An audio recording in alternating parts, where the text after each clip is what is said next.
নমস্কাৰ স্বাগতম জনাইছো অন্য এটা নতুন ভিডিঅ'লৈ এখন ছেকেণ্ড হেণ্ড গাড়ী লোৱাৰ আগতে কি চাব লাগে মোষ্টলি মানুহে এইবোৰ পইণ্ট মিছ কৰে গাড়ীখনৰ কণ্ডিশ্যন ভাল হ'লে হ'ল বাকি একো কেছ নাই তেনেকুৱা মানুহবোৰে ভাবে কিন্তু এইটো কথাই আপোনালোকক বিপদত পেলাব পাৰে গতিকে আজিৰ ভিডিঅ'ত আপোনালোকক মই ক'ম ছেকেণ্ড হেণ্ড গাড়ী বা বাইক এখন ল'বলৈ যাওঁতে আপোনালোকে কি মোষ্টলি পইণ্ট চাব লাগে আৰু সেইবোৰ আপোনালোকে কেনেকৈ অনলাইনত চাব আৰু বাইকৰ কণ্ডিশ্যনটো সেইটো ছেকেণ্ডাৰী থিংছ কিন্তু আপোনালোকে তাৰ আগতে বাইকৰ যিবোৰ নথিপত্ৰবোৰহে আপোনালোকে মোষ্টলি চাব লাগে গতিকে এখন ছেকেণ্ড হেণ্ড গাড়ী আপোনালোকে লোৱাৰ আগত কি বস্তু ফাৰ্ষ্টলি চাব লাগে সেইটো আজিৰ ভিডিঅ'ত আপোনালোকক বিতংকৈ ক'ম আৰু এপৰ জৰিয়তে আপোনালোকে সেইবোৰ ডিটেইলছ চাব পাৰিব কেনেকৈ চাব আপোনালোকক সম্পূৰ্ণ ডিটেইলছ দিবলৈ চেষ্টা কৰিম গতিকে ভিডিঅ'টো আপোনালোকে সম্পূৰ্ণকৈ চাব লগতে চেনেলত যদি আপোনালোক নতুন তেন্তে চেনেলটো ছাবস্ক্ৰাইব কৰি ৰাখিব কাৰণ মই এনে ধৰণৰ ইনফৰ্মেটিভ কণ্টেণ্ট আপোনালোকৰ বাবে আনি থাকোঁ প্ৰথমতে আপোনালোকে গাড়ীখনৰ আৰচিটো চাব যিজন মানুহৰ পৰা আপুনি বাইকখন ক্ৰয় কৰি আছে তেখেতৰ নামত আছে নে নাই সেইটো চাব তাৰ পাছতে আপোনালোকে চাব গাড়ীখন ফাৰ্ষ্ট অনাৰ নে ছেকেণ্ড অনাৰ সেইটো আপোনালোকে মিছাকৈ ক'ব পাৰে কিন্তু আপোনালোকে বাইকখনৰ নাম্বাৰ প্লেট যিটো হয় নাম্বাৰ প্লেটৰ থ্ৰুদি আপোনালোকে এপৰ সহায়তে ফাৰ্ষ্ট অনাৰ নে ছেকেণ্ড অনাৰ সেইটো চাব পাৰিব কেনেকৈ চাব আপোনালোকক ভিডিঅ'ৰ মাজত ক'ম বাৰু দেখুৱাম আপোনালোকক প্ৰথমতে আপোনালোকক কি চাব লাগে সেইকেইটা জনাই লওঁ তাৰপিছত আপোনালোকক ডিটেইলকৈ মই দেখুৱাম দ্বিতীয় নম্বৰটো আপোনালোকে গাড়ীখনৰ ইঞ্চুৰেঞ্চটো আপ টু ডেট আছে নাই সেইটো চাব আৰু BS6 হ'লে আপোনালোকে পলিউশ্যনটো ইমান চাবলগীয়া নাই বাৰু BS4 হ'লে আপোনালোকে পলিউশ্যন আপ টু ডেট আছে নাই সেইটো চাব আৰু মষ্ট ইম্পৰ্টেণ্ট আপুনি ল'বলগীয়া গাড়ীখনৰ EMI বা লোন পেণ্ডিং হৈ আছে নেকি বা কমপ্লিট হোৱা নাই নেকি সেইটো আপোনালোকে নিশ্চয় চেক কৰিব সেইটো আপোনালোকে এপৰ সহায়তে চেক কৰিব পাৰিব আৰু এটা গুৰুত্বপূৰ্ণ কথা যিখন গাড়ী আপোনালোকে চাই আছে সেইখন গাড়ীত কিবা পুলিচ কেছ আছে নেকি বা পেণ্ডিং চালান কাটিবলগীয়া আছে নেকি সেইটো নিশ্চয় আপোনালোকে চেক কৰিব সেইটো আপোনালোকে এপৰ সহায়তে চেক কৰিব পাৰিব মই আপোনালোকক সেইটো দেখুৱাম আৰু লাষ্ট পইণ্টটো হৈছে আপোনালোকে RC ট্ৰান্সফাৰ কৰি ল'ব ৰেজিষ্ট্ৰেশ্যন চাৰ্টিফিকেট যোনটো ট্ৰান্সফাৰৰ কামটো ফৰ্ম 29 আৰু ফৰ্ম 30 সেইটো ফিল আপ কৰি আপোনালোকে ৰেজিষ্ট্ৰেশ্যনৰ কামটো অতি শীঘ্ৰে কমপ্লিট কৰি ৰাখিব এতিয়া আমি কথা পাতিম গাড়ীখনৰ কণ্ডিশ্যনৰ কথা গাড়ীখন ষ্টাৰ্ট কৰোঁতে কিবা আনইউজুৱেল চাউণ্ড ওলাই নেকি সেইটো চাব আপোনালোকে তাৰ পাছতে বাইকৰ যিটো মেইন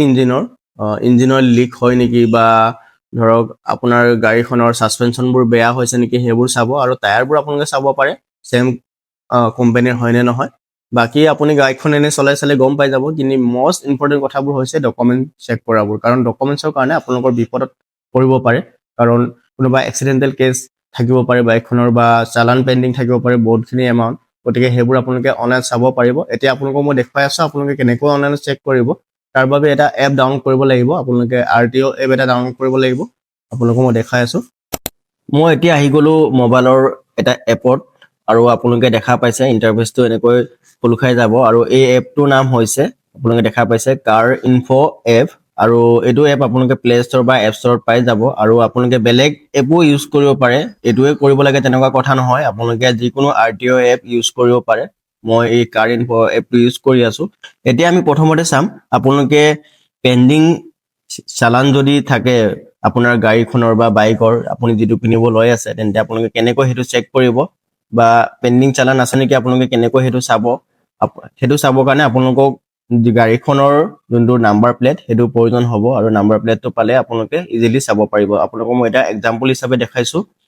চাওক ইয়াতে মই এখন গাড়ীৰ নাম্বাৰ প্লেট বা নাম্বাৰটো ইয়াতে মই এণ্টাৰ কৰি আপোনালোকক দেখাই আছোঁ আপোনালোকে চাই থাকিব ভিডিঅ'টো চাওক এয়া গাড়ীৰ নাম্বাৰ এণ্টাৰ কৰিলোঁ আৰু চেক চালান অপশ্যনত ক্লিক কৰাৰ লগে লগে আপোনালোকে ইয়াতে দেখা পাই যাব পেণ্ডিং ইয়াতে দিয়া আছে 1494D ৰাইডিং উইথাউট হেলমেট বাই বট তো 1000 দিয়া আছে 1000 একচুৱেলি হয় ফিজটো কিন্তু চালানটো বহুত দিন কৰা নাই লিগেল ফিজ বুলি এটা আহি গৈছে 294 ৰুপিছৰ গতিকে এতিয়া 1294 ৰুপিছ দিব লাগিব চ' আপোনালোকৰ যদি তেনেকুৱা চালান কাটি দিয়ে তেন্তে আপোনালোকে তৎক্ষণাত দিব কাৰণ পাছলৈ এইটো ফিজটো বাঢ়ি গৈ থাকে আৰু এইটো আপোনালোকে চেটেল থাকিলে ইয়াতে শ্ব' হৈ যাব চ' এনেকৈ আপোনালোকে চালানটো চেক কৰিব পাৰিব তাৰ পাছতে আপোনালোকক মই দেখুৱাই আছোঁ গাড়ীৰ ডিটেইলছ চেক কৰিবলৈ আপোনালোকে ইয়াতে দেখা পাইছে IND ইয়াতে দিয়া আছে আপোনালোকে চিম্পলি ইয়াত ক্লিক কৰিব ইয়াতে মই যিকোনো গাড়ী এখনৰ নাম্বাৰ প্লেট এণ্টাৰ কৰি আপোনালোকক মই দেখাই আছোঁ চাওক এনেকৈ এণ্টাৰ কৰাৰ পাছত আপোনালোকে দেখা পাইছে ভেহিকল ডিটেইলছ অপশ্যনটো তলত ওলাই গৈছে চেক চালান ইয়াতো আপোনালোকে চাব পাৰে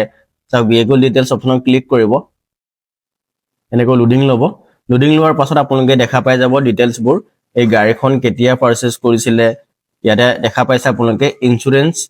যোনটো এক্সপায়াৰ হৈ গৈছে 4 দিন আগত আৰু ইনস্যুৰেঞ্চটো ৰিনিউ কৰিবলৈ হৈছে এনেকৈ আপোনালোকে চাব পাৰিব অনাৰশ্বিপ ডিটেইলছ আপোনালোকে চাব পাৰিব এনেকৈ নামটো ওলাব সম্পূৰ্ণ নোলাব যদি আপোনালোকে সম্পূৰ্ণ চাব বিচাৰে তেন্তে গাড়ীখনৰ চেচিছ নাম্বাৰ লাগিব চেচিছ নাম্বাৰ যদি আপোনালোকৰ লগত থাকে যদি আপুনি অনাৰজনৰ পৰা যদি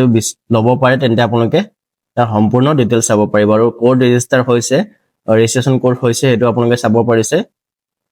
তাৰ পাছতে গাড়ীখন কি গাড়ী হয় মডেল কিমান পেট্ৰল নে ডিজেল হেবোৰ চাব পাৰিব ইম্পৰ্টেন্ট ডেট আপোনালোকে চাব পাৰে এটো অলৰেডি যোনটো ইনস্যুৰেঞ্চটো ফেল হৈ গৈছে আৰু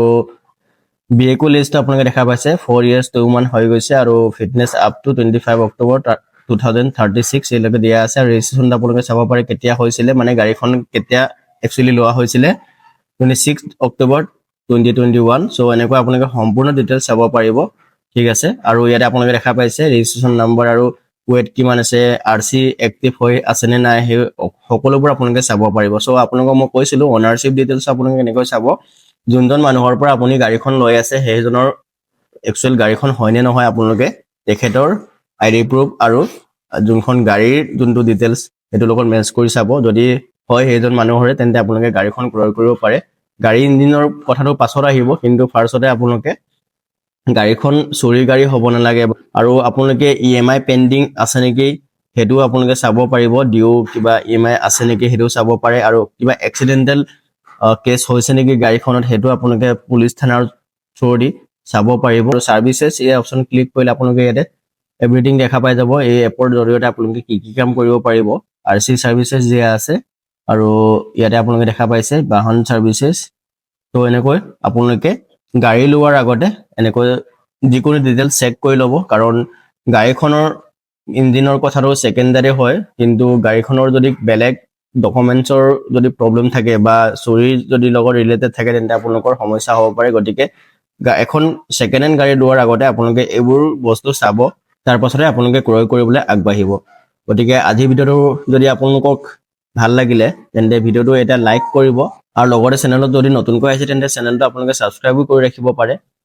কাৰণ মই আপোনালোকৰ বাবে এনে ধৰণৰ ইনফৰ্মেটিভ কন্টেন্টবোৰ আনি থাকো তেন্তে আজিৰ ভিডিওটো আমি ইমানতে সামৰণি মাৰিছো অন্য এটা গুৰুত্বপূৰ্ণ ভিডিওৰ সৈতে লগ পাম তেতিয়ালৈকে ধন্যবাদ জয় অসম বন্দে মাতৰম